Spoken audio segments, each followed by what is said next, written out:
Mesdames et messieurs, bonsoir et bienvenue sur Africable Télévision. En Guinée, à l'occasion de la présidentielle du 18 octobre prochain, nous recevons pour vous aujourd'hui le Premier ministre, directeur de campagne du président Alpha Condé, Dr Fofana. Bonsoir. Bonsoir. Merci de nous avoir accordé cette interview. Vous êtes à la tête de l'exécutif depuis mai 2018. Aujourd'hui, comment la Guinée se porte? Je pense que la Guinée se porte mieux. Cette affirmation est confirmée par l'évolution des indicateurs socio-économiques. Justement, à votre arrivée, vous vous étiez fixé comme objectif de sortir 40% de la population de l'extrême pauvreté d'ici à l'horizon 2025.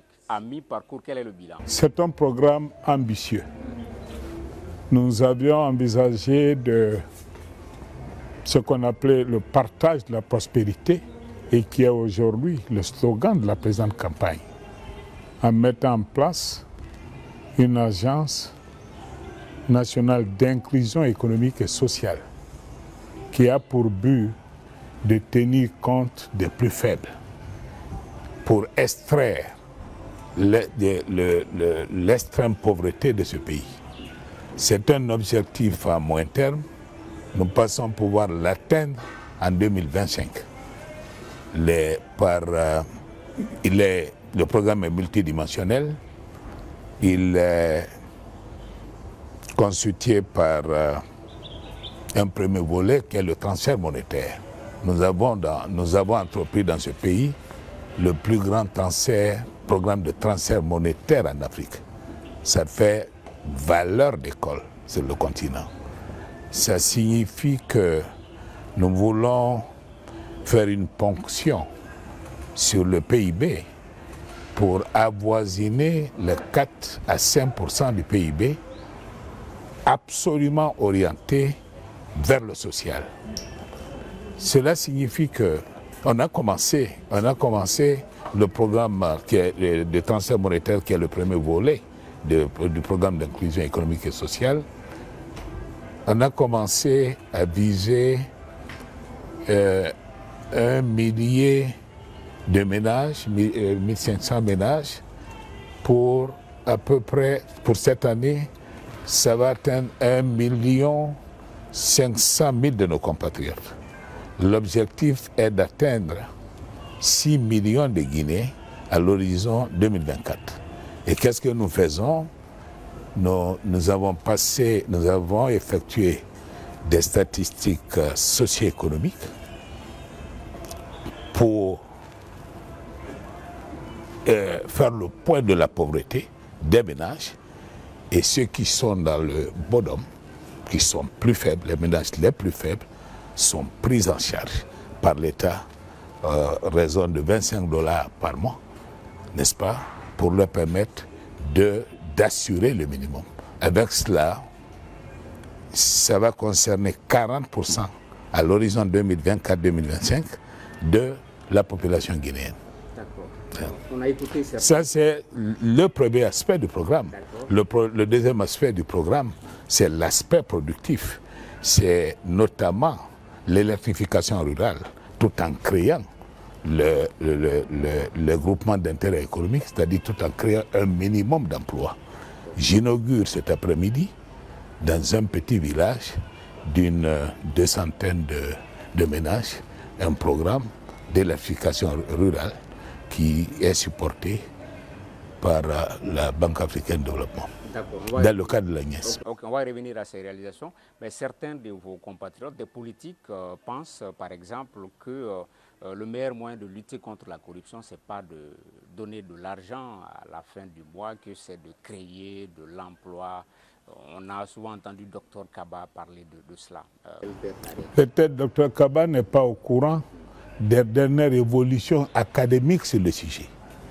Des universités, pas des moindres aux États-Unis, ont prouvé que le meilleur moyen de sortir de l'extrême pauvreté, je ne parle pas de pauvreté, mais de l'extrême pauvreté, c'est le transfert monétaire. Pourquoi?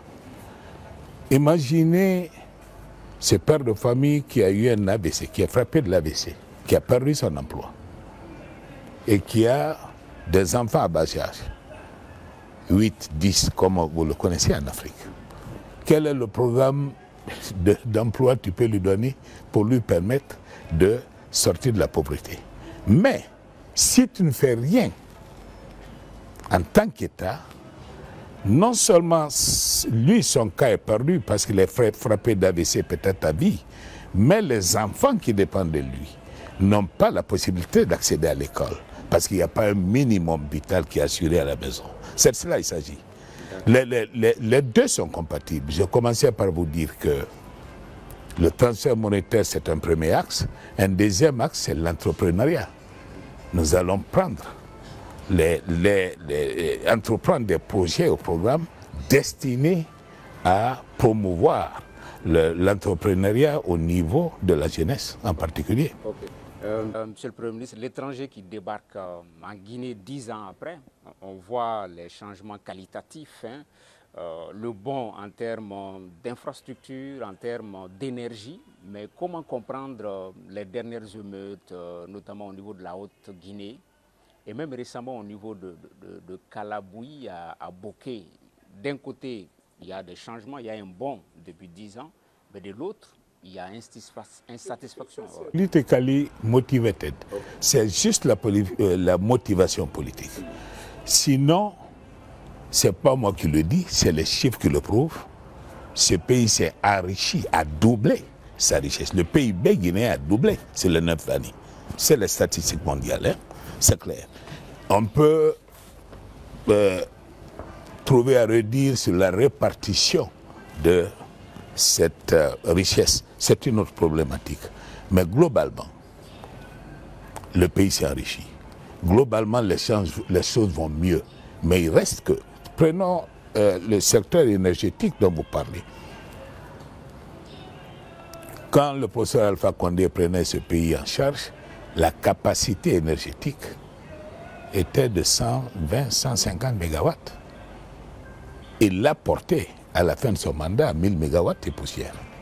Ça veut dire qu'on a fait un bond, super bon, 10 fois plus de la production nationale. Mais, bien sûr que produire, l'équation n'est pas si facile. Produire est une chose.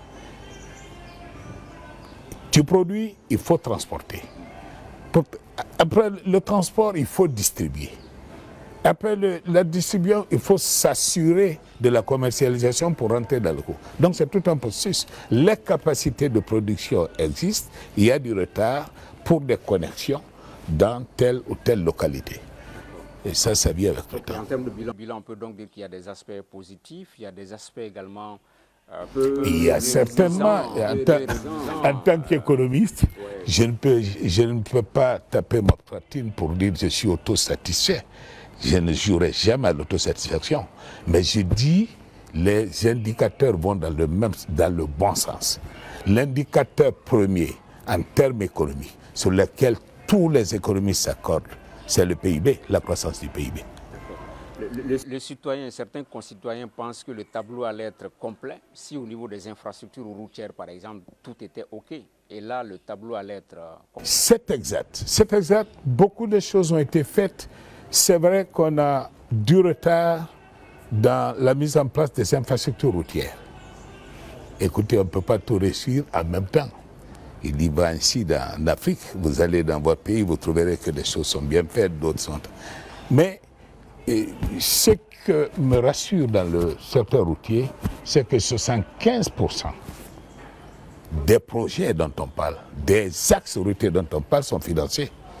Il y a le retard dans la mise en œuvre lié à la lourdeur de l'administration publique. Je ne le cache pas, c'est l'une des faiblesses, n'est-ce pas? C'est l'une des faiblesses, c'est les communes à nos pays africains, l'inefficience de l'inflation. D'accord. Vous êtes engagé personnellement pour la victoire du président Condé au soir du 18 octobre. Si on vous demande qu'est-ce qui fonde votre engagement, votre foi en l'homme Alpha Condé, c'est quoi?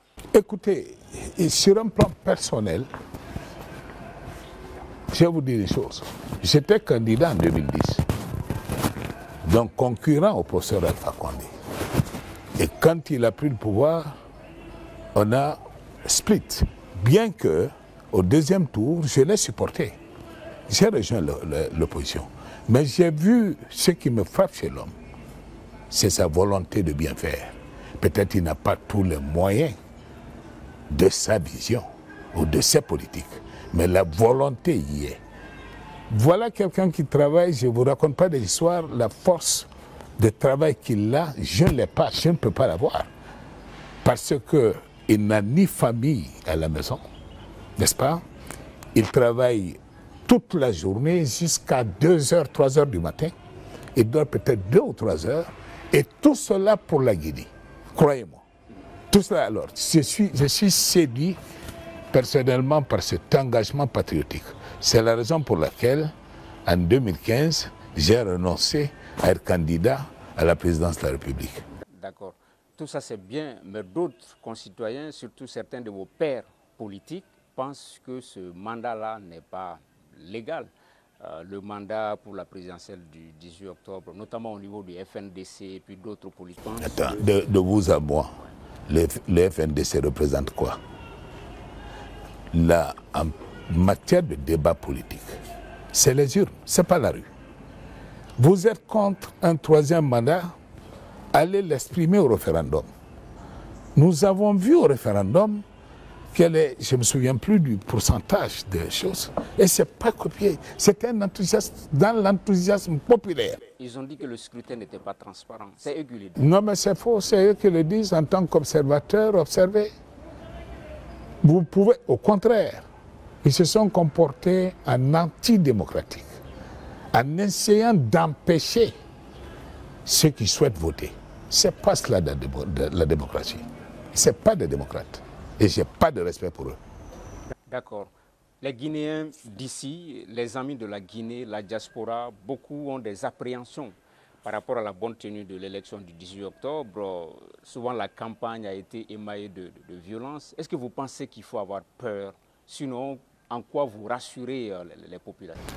Écoutez, en tant que gouvernant, j'ai pu assurer les populations que tout, absolument tout, sera mis en œuvre pour garantir la transparence des élections, du scrutin et la protection des concitoyens. N'est-ce pas? Mais la violence dans le discours, notamment de leur côté, du côté de l'adversité, inquiète. Il y a matière à inquiétude, c'est sûr. Mais nous prendrons toutes les dispositions pour circonscrire, voire endiguer les risques de débordement. D'accord. On s'achemine vers la fin de l'entretien. Monsieur le Premier ministre, un dernier mot, un message particulier avant de clore l'entretien. Message à vous ou à qui? Aux téléspectateurs, aux Guinéens. Écoutez, je voudrais dire d'abord aux Guinéens que le scrutin actuel, il est important. Il n'y aura qu'un seul vainqueur, malheureusement. Ce n'est pas un scrutin législatif où vous avez une centaine de députés en lice. Il y a un seul. Ce qui est important, les pour et le contre pour le seul qui va émerger de la compétition représente la synthèse des Guinéens. Et après l'élection, on doit se donner la main, quel que soit le vainqueur, pour le soutenir, pour préserver la paix et continuer le développement déjà engagé et à grands pas. Donc c'est l'appel à la sérénité, l'appel à la paix et l'appel à la concorde nationale. Pour les observateurs internationaux, c'est dire il faut se méfier de fake news. Nous sommes dans un contexte, surtout la Guinée, c'est excellent ça. Les adversaires sont très compétents en manipulation d'informations, notamment sur les réseaux sociaux. On prend des images ailleurs, dans des situations de conflits interethniques, pour les transposer sur le cas. Ce n'est pas vrai. Il y a une exagération de la situation. Vous êtes en Guinée, visitez les quartiers, visitez les villes, vous verrez que les populations vivent en paix.